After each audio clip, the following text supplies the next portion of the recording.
Centre communautaire chinois fermé depuis plusieurs années, propriété de la Ville de Montréal, syndicat des faillites Joey Warnett. Ils ont plusieurs projets qui ont été élaborés dans lesquels il y a une entente de 40 visites communautaires par année par l'administrateur du centre communautaire. Les difficultés légales de M. Warnett avec sa situation fait que la Ville et le syndicat des faillites et Joey Warnett s'astinent et font que le centre n'est pas ouvert.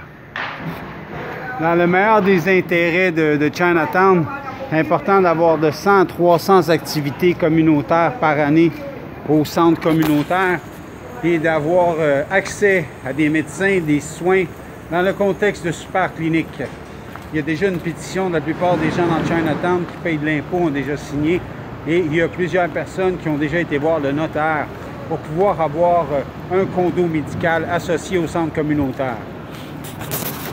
En espérant que les dénouements avec la ville se passent, le centre communautaire devait être donné à la personne qui organisait 100 visites communautaires par année pour Chinatown et pour satisfaire les demandes du gouvernement.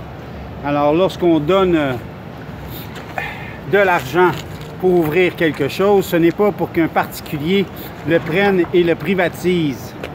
Alors, c'était dans un contexte de construction de centres communautaires et de Moonman sur un 15 à 18 étages. La Ville, depuis des années, s'obstine à tenter de subroger, de se séparer des autres investisseurs. En vain, le centre communautaire chinois n'ouvre pas. Et on se retrouve avec la situation qu'on se retrouve, les seules personnes qui peuvent l'ouvrir sont des personnes qui font des films.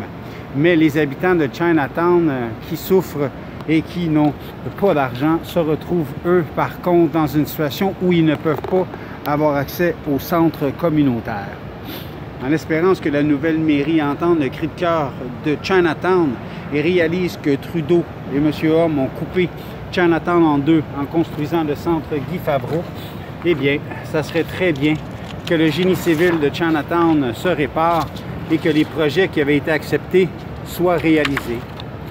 Dans un intérêt du droit commun, j'aimerais rappeler que depuis 1940, aucun immeuble n'a été réparé ou construit dans Chinatown et que les seules constructions et permis qui ont été émis ressemblent à de la brique du plateau Mont-Royal et n'ont absolument rien à voir avec de l'architecture extérieure ou intérieure reliant à la Chine. J'espère que notre projet va fonctionner et que nous aurons le permis, mais ça fait plusieurs années que c'est fermé et que le terrain ne paye pas de taxes, soit le 11 1092 1098 restaurant Moonman depuis 2010. Salutations respectueuses aux avocats au dossier.